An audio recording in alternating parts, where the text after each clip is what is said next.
നിന്നോട് ഞാൻ പറഞ്ഞു, നീ എന്റേതാണെന്ന്. എനിക്കിഷ്ടമുള്ളതെല്ലാം നിന്നെ ഞാൻ ചെയ്യും.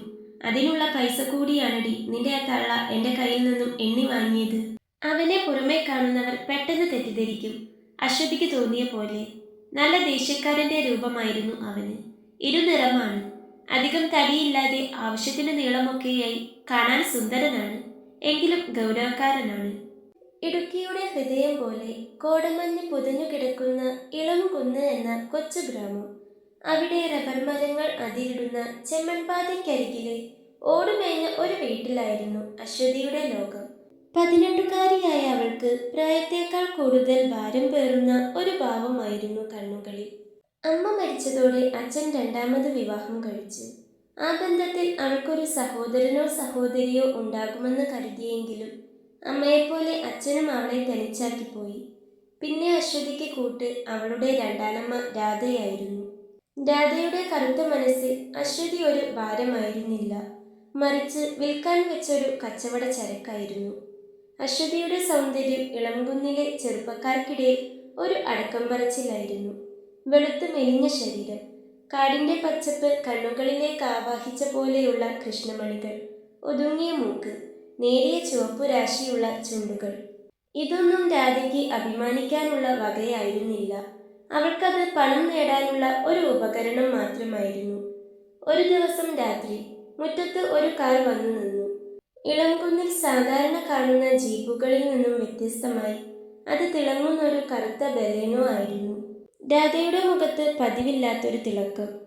കാറിൽ നിന്നിറങ്ങിയത് ഒരു മധ്യവയസ്കനാണ്.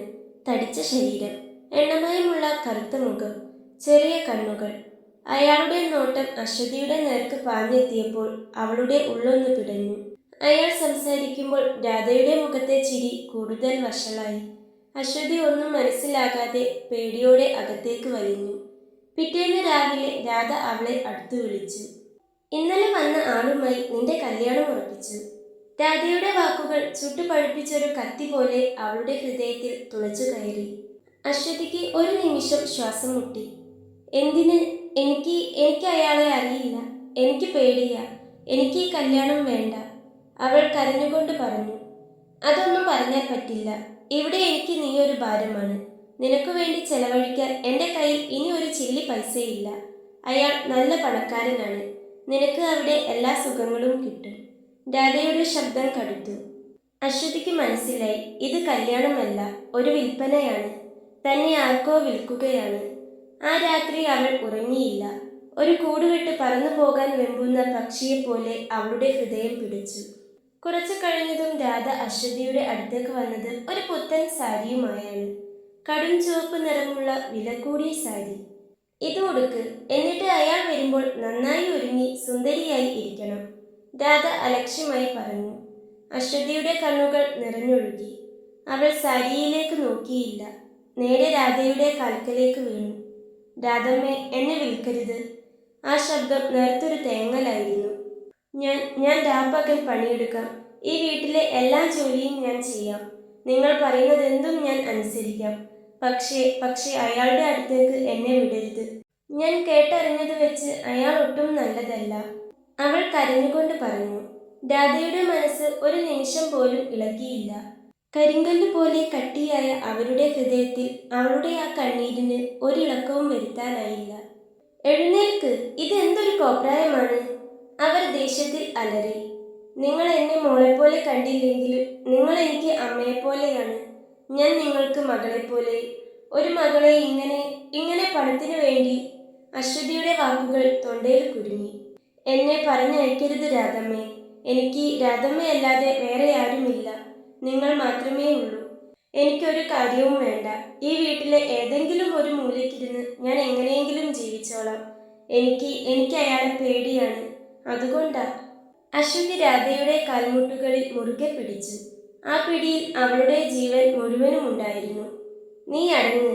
ഇങ്ങനെയൊക്കെ പറയാനും ചെയ്യാനും നാടകമൊന്നുമില്ല ഇവിടെ. രാധ അവളെ ഒരൊറ്റ തള്ളലിന് ദൂരേക്ക് മാറ്റി. ഇത് നിന്റെ ഭാവിക്ക് വേണ്ടിയാണ്.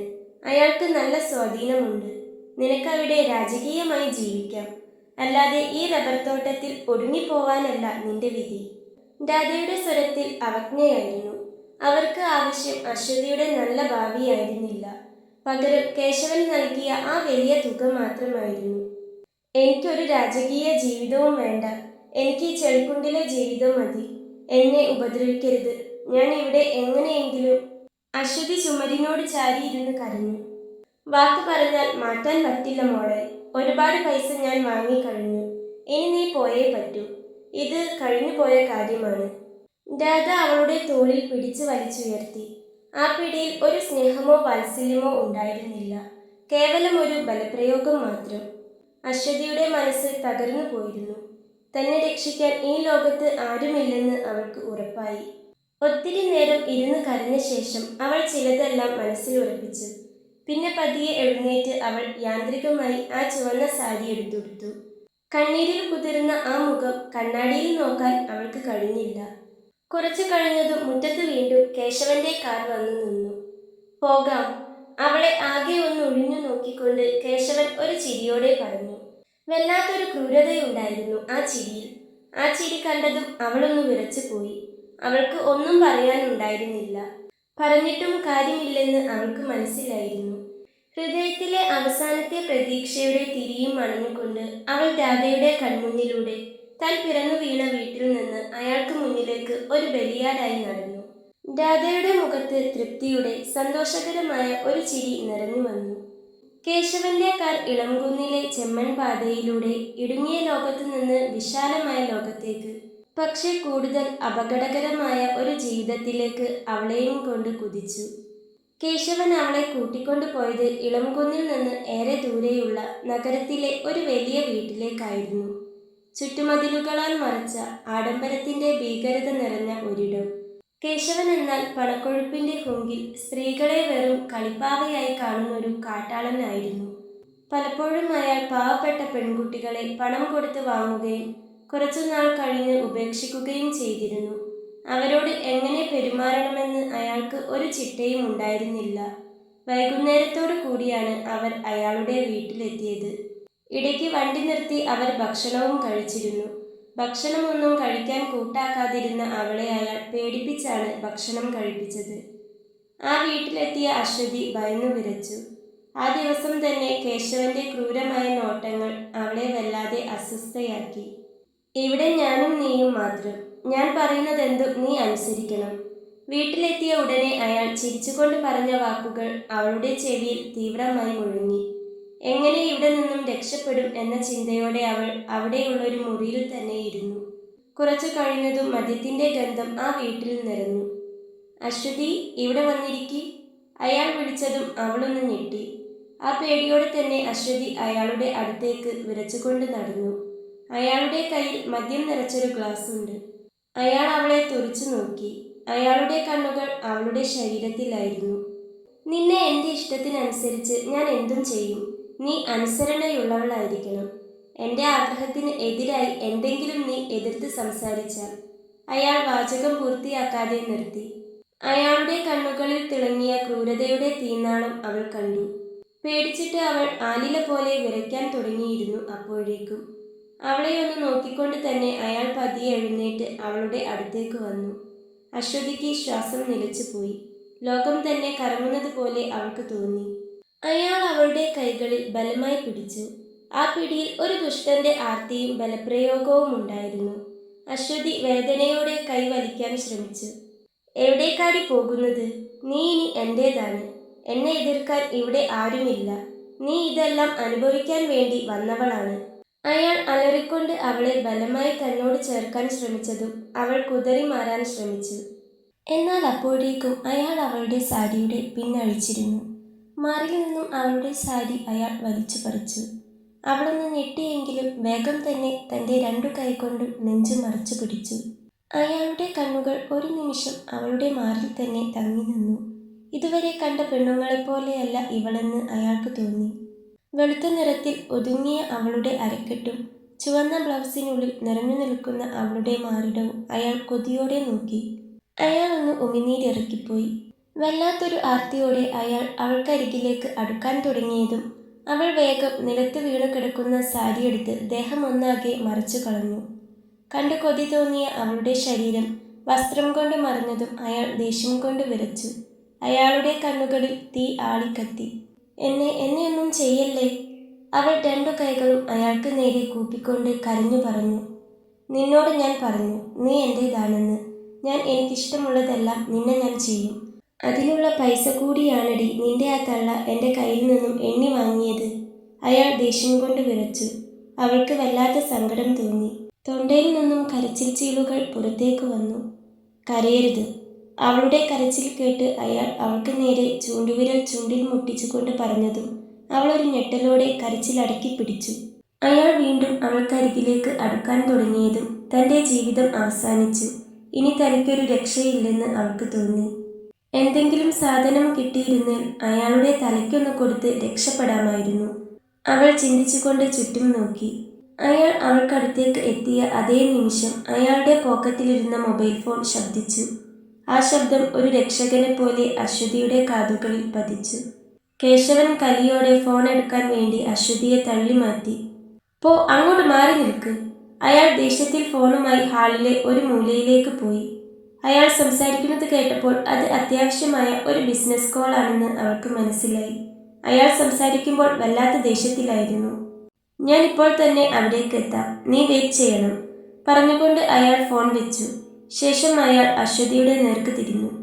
രക്ഷപ്പെട്ടെന്ന് നീ കരുതേണ്ട. എനിക്കൊന്ന് അത്യാവശ്യമായി പുറത്തേക്ക് പോകണം. ഞാൻ ഉടനെ വരും. വരുമ്പോൾ നീ ഇതേ വേഷത്തിൽ തന്നെയായിരിക്കണം. നിന്നെ മര്യാദയ്ക്കൊന്നും ഞാൻ കണ്ടത് കൂടിയില്ല പറഞ്ഞുകൊണ്ട് അയാൾ അവളെ വല്ലാത്തൊരു ഭാവത്തോടെ നോക്കിക്കൊണ്ട് ഒരു ഭീഷണി കലർന്ന ചിരി ചിരിച്ചു. ആ ചിരിയിൽ ഇന്ന് രാത്രി നിന്നെ ഞാൻ സ്വന്തമാക്കുമെന്ന് അയാൾ പറയാതെ പറയുകയായിരുന്നു. നീ മിണ്ടാതെ ഈ മുറിയിൽ കിടന്നോണം. ഡോർ ഞാൻ പുറത്തുനിന്നും പൂട്ടിയിരിക്കും. ഏതെങ്കിലും തരത്തിൽ ബഹളം വെച്ച് ഇവിടെ നിന്നും പുറത്തിറങ്ങാൻ ശ്രമിക്കരുത് പറഞ്ഞുകൊണ്ട് അയാൾ വേഗത്തിൽ പുറത്തേക്ക് പോയി. അശ്വതി ആ വീട്ടിനുള്ളിൽ തനിച്ചായി. ഒരുപാട് നേരം അവൾ ചുമരിനോട് ചാരി ശ്വാസമെടുക്കാൻ പോലും കഴിയാതെയിരുന്നു. ആ ഫോൺ കോൾ തൻ്റെ ജീവിതത്തിലേക്ക് വന്ന ദൈവത്തിൻ്റെ രക്ഷയാണെന്ന് അവൾക്ക് തോന്നി. രാത്രി തിരികെ എത്തുമ്പോൾ അയാൾ തന്നെ ഉപദ്രവിക്കുമെന്ന് അവൾക്ക് ഉറപ്പായി. അയാൾ തിരികെ വരുമ്പോൾ എന്തായാലും എങ്ങനെയെങ്കിലും ഇവിടെ നിന്ന് രക്ഷപ്പെട്ടേ മതിയാവൂ. അയാൾക്ക് നിന്നു കൊടുക്കുന്നതിലും നല്ലത് മരിക്കുന്നത് തന്നെയാണ് അവൾ ഉറപ്പിച്ചു. കുടിച്ച് ബോധമില്ലാതെയാണ് അയാൾ വരുന്നതെങ്കിൽ അതാണ് രക്ഷപ്പെടാനുള്ള ഏക അവസരം അവൾ കരുതി. സമയം കളയാതെ അവൾ തന്റെ രക്ഷപ്പെടാനുള്ള പദ്ധതി തയ്യാറാക്കി. ഒരു ചെറിയ പ്ലാസ്റ്റിക് കവറിൽ അല്പം ആഹാരവും അവിടെ കണ്ട ചെറിയൊരു ടോർച്ചും താൻ വീട്ടിൽ നിന്നും വരുമ്പോൾ കൊണ്ടുവന്നിരുന്ന തന്റെ തുണികൾ ഇട്ടുവെച്ച ബാഗിൽ എടുത്തു വെച്ചു. ശേഷം അവൾ ഹാളിൽ വാതിലിന് അരികിലായി പെട്ടെന്ന് കാണാത്തതുപോലെ ആ ബാഗ് കൊണ്ടുവച്ചു. സാരി മാറ്റിയെടുക്കാൻ നിന്നില്ല. അയാൾ വരുമ്പോൾ ചിലപ്പോൾ വേറെ ഡ്രസ്സിൽ കണ്ടാൽ ദേഷ്യം പിടിച്ചാലോ. കുറച്ചു സമയം കൊണ്ട് തന്നെ അവൾ വല്ലാതെ പേടിച്ചു പോയിരുന്നു. എത്ര പെട്ടെന്ന് ഇവിടെ നിന്ന് രക്ഷപ്പെടുന്നോ അത്രയും നല്ലത്. അയാളുടെ കൂടെ ഇവിടെ ഒരു നിമിഷം പോലും നിൽക്കാനാവില്ലെന്ന് അവൾക്ക് മനസ്സിലായി കഴിഞ്ഞിരുന്നു. രാത്രി ഏറെ വൈകി. കേശവന്റെ കാർ ഗേറ്റിന് പുറത്ത് വന്നു നിന്ന ശബ്ദം അവൾ കേട്ടു. പിന്നീട് ഒരുപാട് ഞരക്കങ്ങളും ശബ്ദങ്ങളും. അയാൾ നന്നായി മദ്യപിച്ചിരിക്കുന്നുവെന്ന് അവൾക്ക് മനസ്സിലായി. അയാൾ മെയിൻ ഡോർ തുറന്ന് അകത്തേക്ക് വന്ന ശേഷം നേരെ സോഫയിലേക്ക് വീഴുന്ന ശബ്ദം അവൾ കേട്ടു. അയാൾ ഇനി ഉണരാൻ സാധ്യതയില്ല. അവൾ പതുക്കെ മുറിയിലെ ലൈറ്റുകൾ അണച്ചു. വാതിൽ അയാൾ അകത്തുനിന്നും പൂട്ടിയിട്ടില്ല. തന്നെ ഇവിടേക്ക് കൊണ്ടുവന്നത് അയാൾ മറന്നു കാണണം. അവൾ പതിയെ അവിടേക്ക് നടന്നു. ലിവിംഗ് റൂമിൽ കനത്ത മദ്യത്തിന്റെ ഗന്ധത്തിൽ അയാൾ ബോധമില്ലാതെ കിടന്നുറങ്ങുന്നു. ഒരു ദുഷ്ടന്റെ ഉറക്കം.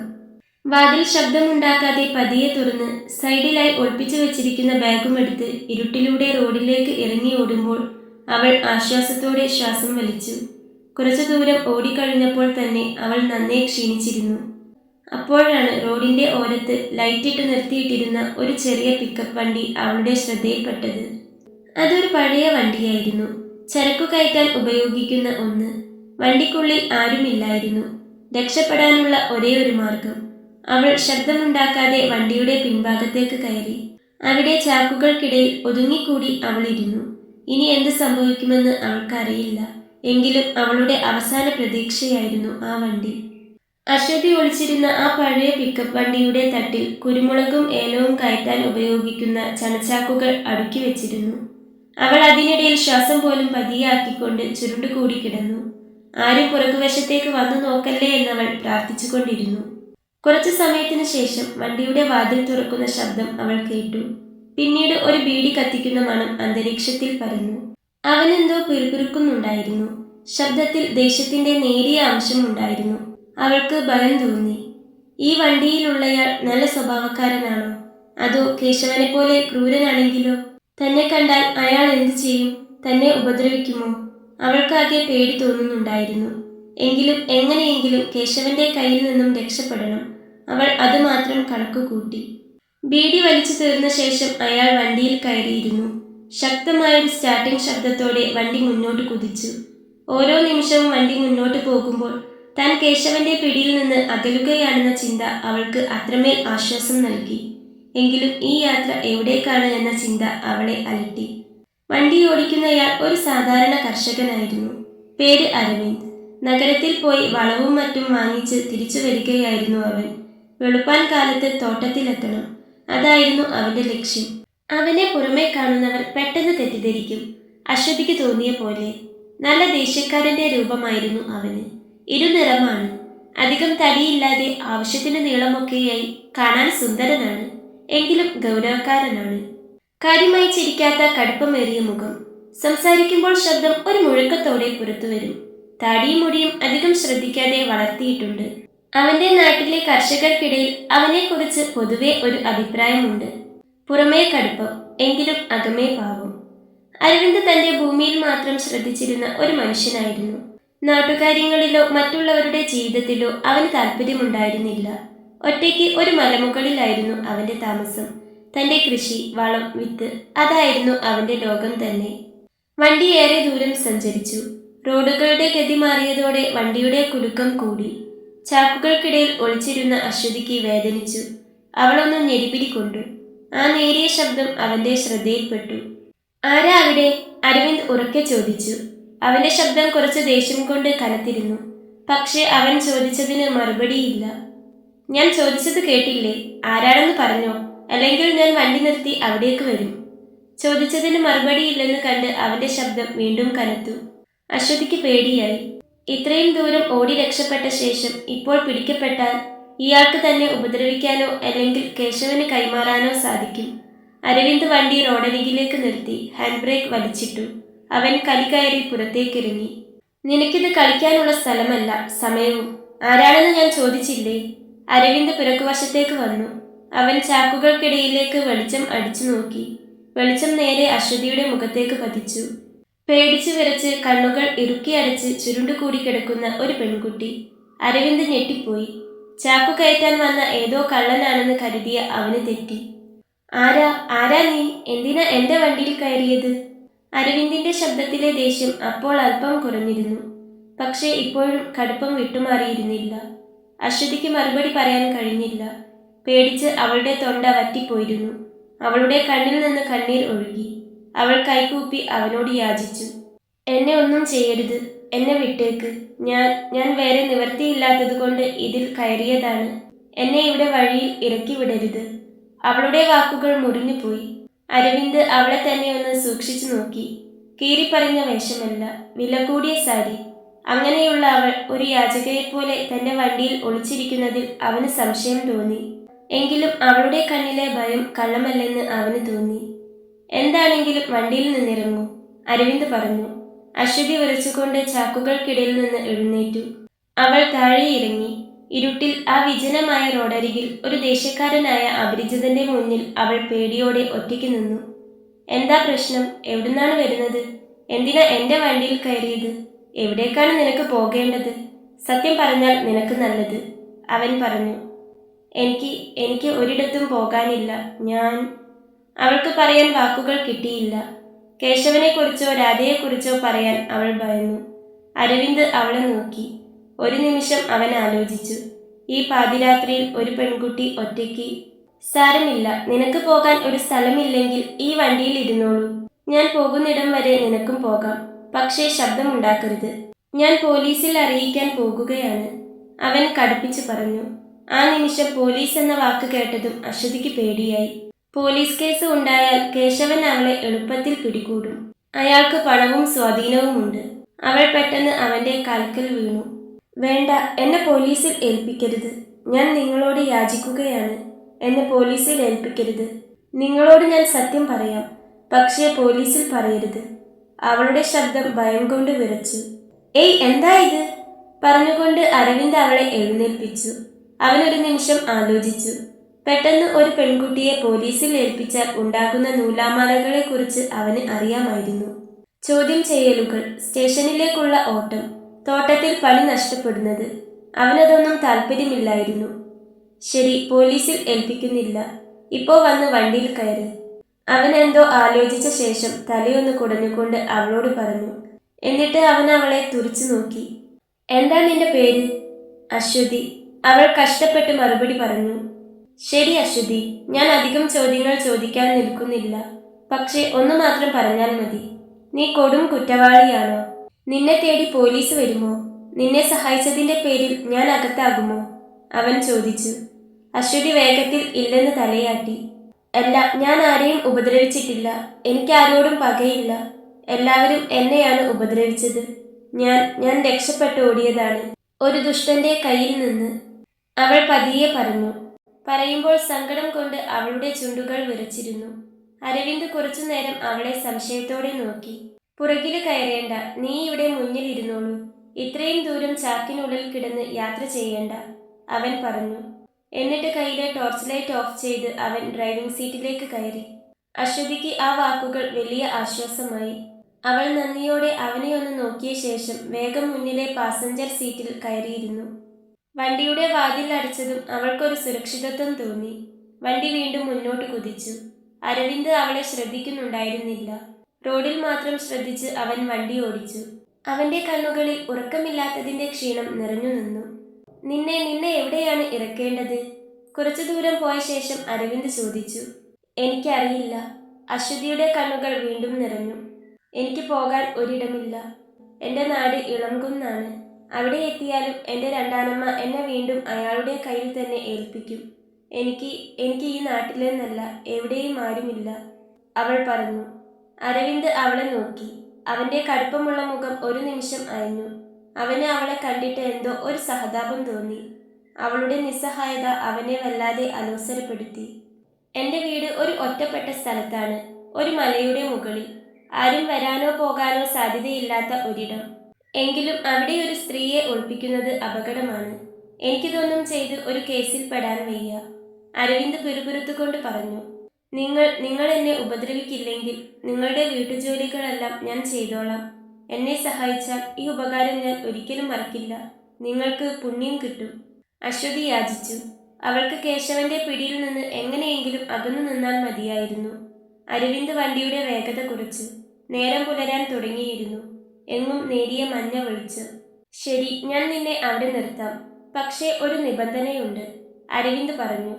അവന്റെ ശബ്ദം കർക്കശമായിരുന്നു. ആരും നിന്നെക്കുറിച്ച് അറിയരുത്. പുറത്താരും നിന്നെ കാണരുത്. ഞാൻ ചോദിക്കാതെ ഒരു കാര്യവും എന്നോട് നീ പറയരുത്. പോലീസുകാരോ നാട്ടുകാരോ ആരെങ്കിലും വന്നാൽ നീ ഒളിച്ചിരിക്കണം. എൻ്റെ വീട്ടിൽ ഞാനും നീയും മാത്രമേ ഉണ്ടാവുകയുള്ളൂ. സമ്മതമാണോ? അവൻ ചോദിച്ചു. സമ്മതം, അശ്വതി വേഗത്തിൽ തലയാട്ടി. എന്നോട് അധികം അടുപ്പം കാണിക്കാനോ വികാരപരമായി സംസാരിക്കാനോ നീ ശ്രമിക്കരുത്. എനിക്കതൊന്നും താല്പര്യമില്ല. പിന്നെ ഞാൻ എന്നെക്കുറിച്ച് പറയുന്ന ഒരു കാര്യവും നീ പുറത്ത് ആരോടും പറയരുത്. അതുപോലെ എൻ്റെ ജോലികളിൽ നീ ഇടപെടാനും പാടില്ല, അരവിന്ദ് വളരെ വ്യക്തമായി പറഞ്ഞു.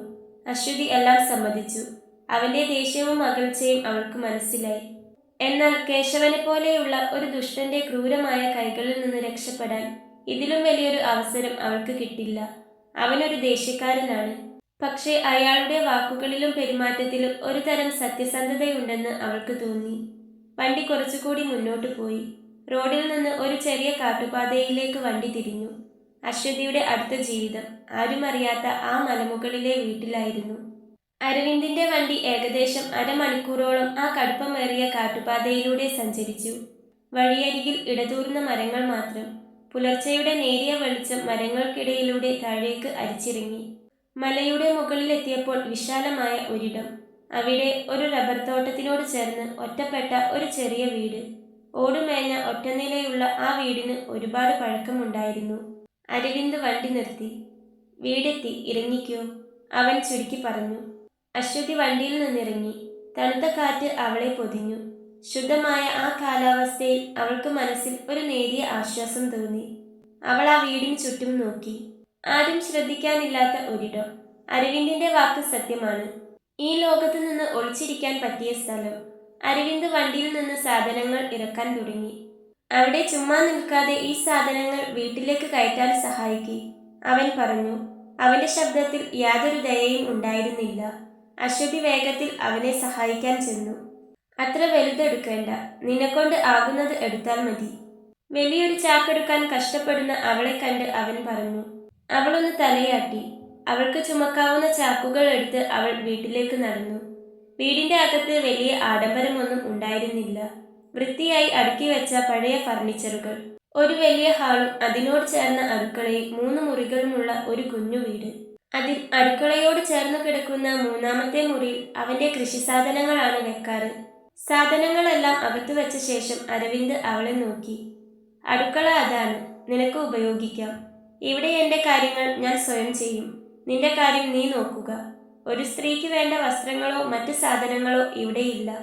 വീട്ടിൽ നിന്ന് പോരുമ്പോൾ നിന്റെ കയ്യിൽ എന്തെങ്കിലും ഉണ്ടെങ്കിൽ അതുകൊണ്ട് തൃപ്തിപ്പെടുക.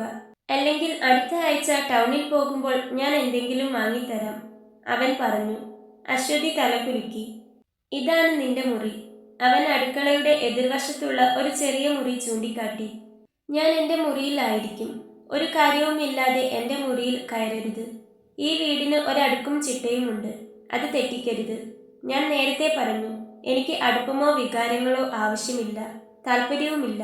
നിനക്ക് ഇവിടെ ഒരു അഭയം മാത്രമാണ് ഞാൻ നൽകിയിരിക്കുന്നത്, അവൻ വീണ്ടും പറഞ്ഞു. ശരി. അശ്വതിക്ക് മറുപടി പറയാൻ മറ്റൊന്നും ഉണ്ടായിരുന്നില്ല. ഇനി നീ എന്താണ് ചെയ്തത് എന്ന് എനിക്കറിയണം. എനിക്ക് ഈ കേസിൽ ഒരു താല്പര്യവുമില്ല. ഒരു ദുഷ്ടന്റെ കയ്യിൽ നിന്ന് രക്ഷപ്പെട്ടതാണെന്ന് പറഞ്ഞു. ആരാണ് ആ ദുഷ്ടൻ? അവന് നിന്നെ അറിയുന്ന ആരെങ്കിലുമായി ബന്ധമുണ്ടോ? അരവിന്ദ് ഗൗരവത്തോടെ ചോദിച്ചു. ഞാൻ പറയാം, അശ്വതി ഭയത്തോടെ എല്ലാം പറഞ്ഞു. ഇളംകുന്നിലെ വീട്, രണ്ടാനമ്മ പണത്തിനു വേണ്ടി തന്നെ വിറ്റത്, കേശവന്റെ ക്രൂരത, അയാളിൽ നിന്ന് രക്ഷപ്പെട്ടോടിയ വഴി. എല്ലാം കേട്ട ശേഷം അരവിന്ദിന്റെ ഉള്ളിലെന്തോ അവളോട് വല്ലാത്തൊരു സഹതാപം തോന്നി.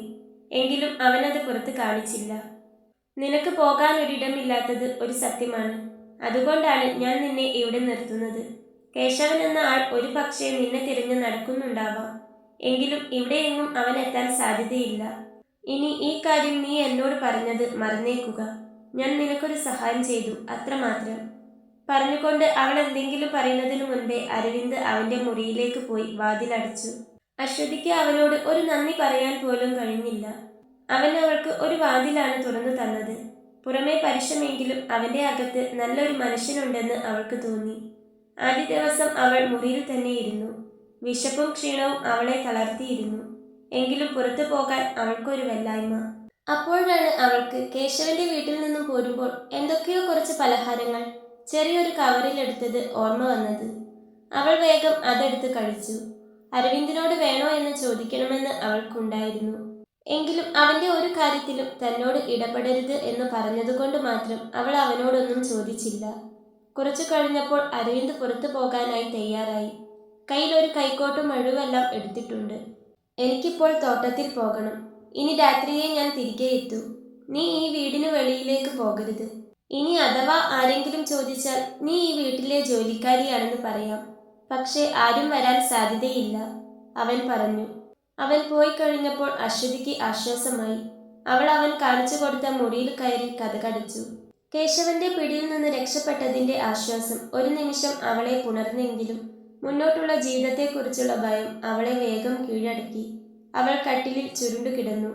വീട്ടിൽ നിന്നിറങ്ങിയതു മുതൽ അടക്കി വെച്ച സങ്കടങ്ങളെല്ലാം ഒരു തേങ്ങലായി പുറത്തേക്ക് വന്നു. കുറച്ചുനേരം തനിച്ചിരുന്ന് കരഞ്ഞ ശേഷം അവൾ മുറിയിൽ നിന്നിറങ്ങി അടുക്കളയിലേക്ക് പോയി. ഒരടുക്കളയിലേക്ക് വേണ്ട അത്യാവശ്യം സാധനങ്ങളെല്ലാം അവിടെയുണ്ട്.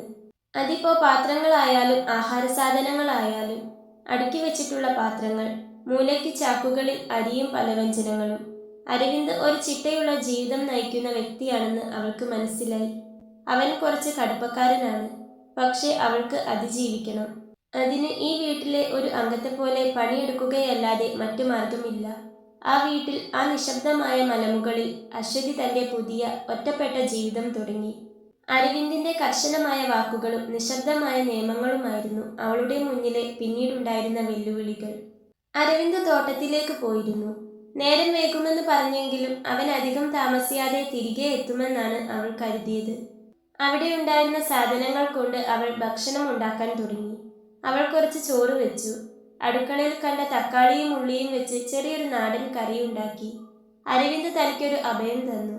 അതിനുള്ള നന്ദി ഭക്ഷണം പാകം ചെയ്ത് നൽകുന്നതിലൂടെ കാണിക്കണമെന്ന് അവൾ തീരുമാനിച്ചു. ഉച്ചയ്ക്ക് അവൻ വരുമെന്ന് അവൾ കരുതി. എന്നാൽ അവൻ വന്നില്ല. നേരം സന്ധ്യയോടടുത്തു. മലമുകളിൽ തണുപ്പ് കൂടാൻ തുടങ്ങി. ദൂരെ നിന്ന് അരവിന്ദിന്റെ വണ്ടിയുടെ ശബ്ദം കേട്ടപ്പോൾ അവൾക്ക് ചെറിയൊരു നെഞ്ചിടിപ്പ് തോന്നി. അവൻ നനഞ്ഞ വസ്ത്രങ്ങളോടെ ക്ഷീണിതനായി മുറ്റത്തേക്ക് കയറി വന്നു. അവന്റെ മുഖത്ത് പതിവ് പോലെ കടുപ്പമേറിയ ഭാവം. അവന്റെ ശബ്ദം പതിവിലും പരുക്കനായിരുന്നു.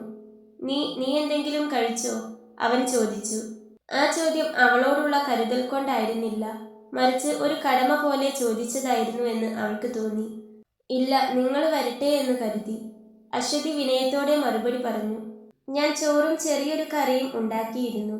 നിങ്ങൾ കുളിച്ചിട്ട് വന്നിട്ട് നമുക്ക് ഒരുമിച്ച് കഴിക്കാം, അവൾ പറഞ്ഞു. അരവിന്ദ് അവളെ തുടിച്ചു നോക്കി. ഒരു നിമിഷം അവന്റെ കണ്ണുകളിൽ ഒരു നേരിയ ആശ്ചര്യം ഉണ്ടായിരുന്നു. കുറച്ചു കാലമായി സ്വന്തമായി മാത്രം ഭക്ഷണം പാകം ചെയ്ത് കഴിക്കുന്ന അവന് ഭക്ഷണം ഉണ്ടാക്കി വെച്ച് ഒരാൾ കാത്തിരിക്കുന്നു എന്നത് പുതിയ അനുഭവമായിരുന്നു. സമയം ഇത്രയായില്ലേ?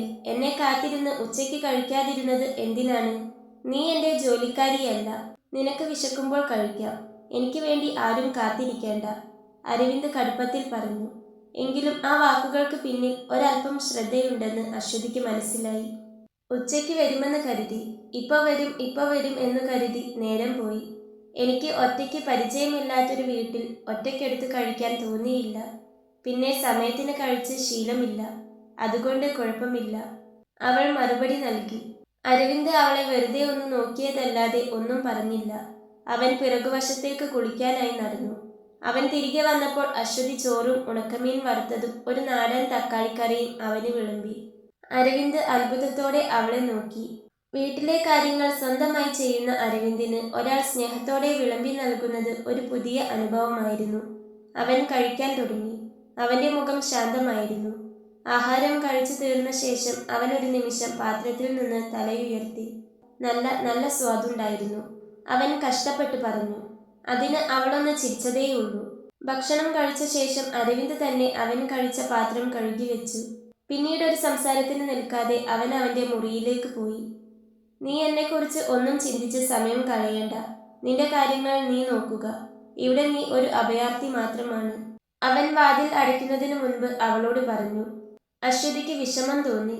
എങ്കിലും ഭീകരമായ ഒരവസ്ഥയിൽ നിന്ന് രക്ഷപ്പെട്ട് ഈ മലമുകളിലെ ശാന്തമായ വീട്ടിൽ ഒരു നേരം ഭക്ഷണം കഴിക്കാൻ കഴിഞ്ഞതിൽ അവൾ ദൈവത്തോട് നന്ദി പറഞ്ഞു.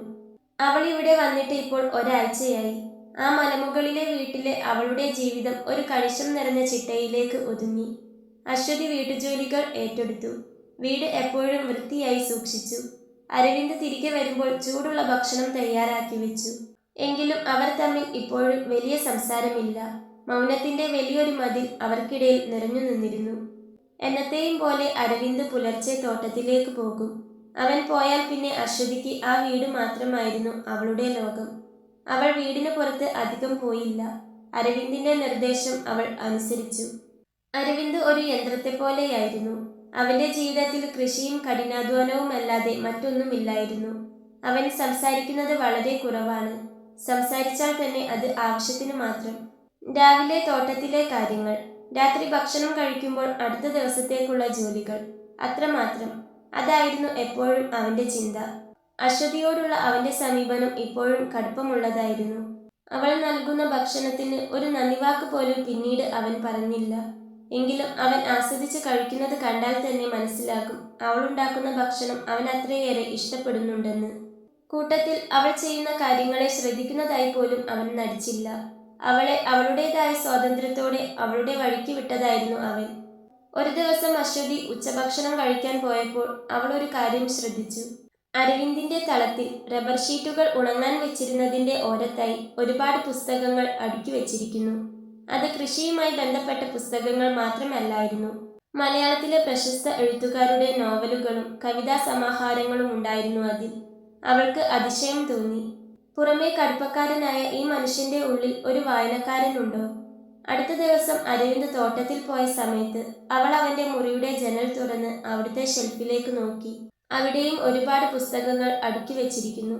അവന്റെ പുസ്തകങ്ങൾ കണ്ടതോടെ അശ്വതിക്ക് അവനോടുണ്ടായിരുന്ന പേടി കുറയുകയും ഒപ്പം ഒരു തരം ജിജ്ഞാസ വർദ്ധിക്കുകയും ചെയ്തു. അയാൾ എന്തിനാണ് എല്ലാവരിൽ നിന്നും ഇത്ര അകന്നു നിൽക്കുന്നത്? എന്താണ് അവന്റെ ഭൂതകാലം? എന്തായിരിക്കും അവന്റെ ജീവിതത്തിൽ സംഭവിച്ചത്? അവൾ ചിന്തിച്ചു. വൈകുന്നേരം മഴ ചാരി തുടങ്ങി. തോട്ടത്തിൽ പണിയെടുത്തിരുന്ന അരവിന്ദ് വേഗത്തിൽ വീട്ടിലേക്ക് വന്നു. അങ്ങ് ദൂരെയുള്ള മലയിറങ്ങി അവൻ വരുന്നത് അവൾ കണ്ടിരുന്നു. അവൾ വേഗം ചെന്ന് അവന് കുളിക്കാൻ വേണ്ട വെള്ളം ചൂടാക്കി. ചില ദിവസങ്ങളിൽ അവൻ കുളിക്കാനായി ചൂടുവെള്ളം ഉണ്ടാക്കുന്നത് അവൾ ശ്രദ്ധിച്ചിരുന്നു.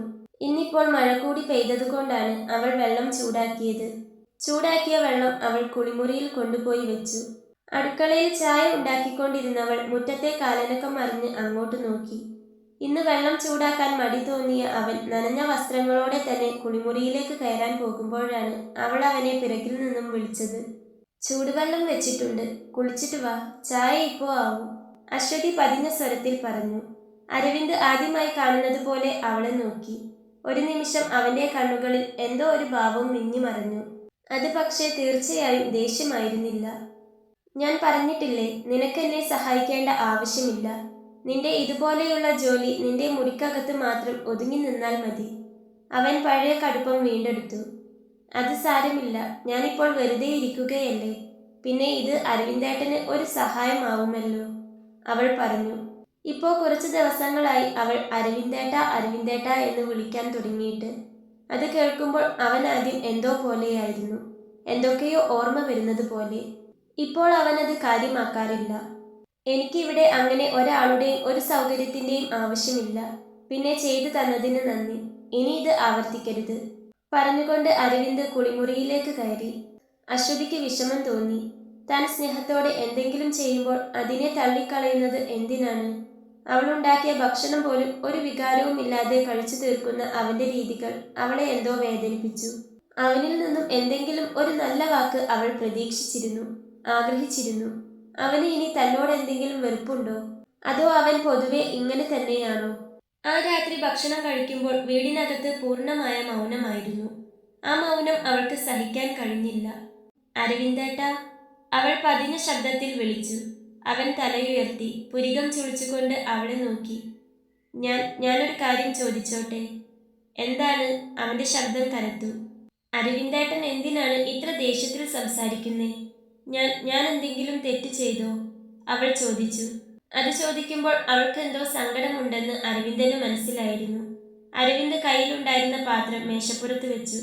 ശേഷം അവൻ അവളെ നേരെ നോക്കി. ഇവിടെ ഞാൻ ആരോടും ദേഷ്യപ്പെടാനോ സ്നേഹം പ്രകടിപ്പിക്കാനോ അല്ല ജീവിക്കുന്നത്. ഞാൻ ഇങ്ങനെയാണ്. ഇതാണ് എൻ്റെ ലോകം.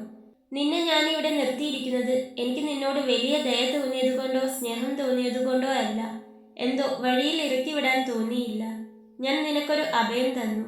അതിനു പകരം നീ ചെയ്യേണ്ടത് എൻ്റെ കാര്യത്തിൽ ഇടപെടാതിരിക്കുക എന്നതാണ്. അതുകൊണ്ട് നിന്റെ ഇഷ്ടത്തിനനുസരിച്ച് എൻ്റെ ജീവിതത്തിൽ മാറ്റം വരുത്താൻ ഞാൻ ഉദ്ദേശിക്കുന്നില്ല. മനസ്സിലായോ? അവൻ പറഞ്ഞു വന്നതും അവന്റെ സ്വരം അല്പം കടുത്തിരുന്നു. അതുകൊണ്ട് തന്നെ അവളുടെ മുഖം വാടി. സോറി, ഇനി ചെയ്യില്ല, അവൾ പതിയെ പറഞ്ഞു. ആ മറുപടി അവളെ കൂടുതൽ ഒറ്റപ്പെടുത്തി. അരവിന്ദ് ഒരു മൗനത്തിന്റെ വലിയ ചുമർ അവർക്കിടയിൽ നിർമ്മിച്ചിരുന്നു. ആ ചുമർ തകർക്കാൻ അവൾക്ക് കഴിയുമായിരുന്നില്ല. എങ്കിലും ഭീകരമായ ഒരവസ്ഥയിൽ നിന്ന് രക്ഷപ്പെട്ട അവൾക്ക് ഈ മൗനവും കടുപ്പവും ഒരു വലിയ വേദനയായി തോന്നുന്നുമുണ്ടായിരുന്നില്ല. കുറഞ്ഞ പക്ഷം അവൻ തന്നെ ഉപദ്രവിക്കില്ലല്ലോ. ആരെയും പേടിക്കാതെ ഭക്ഷണവും കഴിച്ച് 4 ചുമരുകൾക്കുള്ളിൽ സമാധാനത്തോടെ ധൈര്യത്തോടെ കിടന്നുറങ്ങാലോ.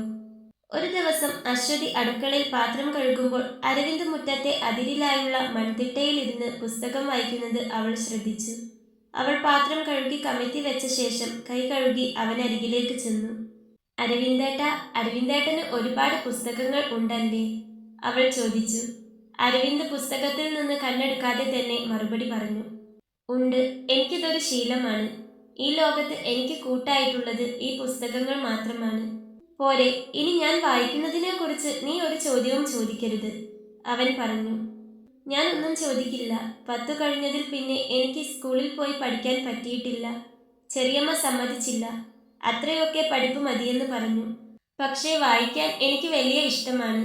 ഈ പുസ്തകങ്ങളിൽ ഏതെങ്കിലും എനിക്കെടുത്ത് വായിക്കാൻ തരുമോ? അരവിന്ദ് പുസ്തകത്തിൽ നിന്ന് കണ്ണെടുത്ത് അവളെ നോക്കി. ഒരു നിമിഷം അവൻ ആലോചിച്ചു. എടുത്തോളൂ, പക്ഷേ കീറിപ്പോകരുത്. ഓരോ പുസ്തകവും എനിക്കിവിടെയുള്ള ഓരോ സൗഹൃദമാണ്. അവൻ വായന തുടർന്നു. അശ്വതിക്ക് മനസ്സിലായി അരവിന്ദിന്റെ അകൽച്ചയുടെ മതിൽ പതിയെ ഇളകി തുടങ്ങിയിരിക്കുന്നു. അവനൊരു ദേഷ്യക്കാരൻ മാത്രമല്ല, മറിച്ച് ഭൂതകാലത്തിലെ ഏതോ കൈപ്പേറിയ അനുഭവങ്ങൾ അവനെ ഒറ്റപ്പെടാൻ പഠിപ്പിച്ചതാണെന്ന്.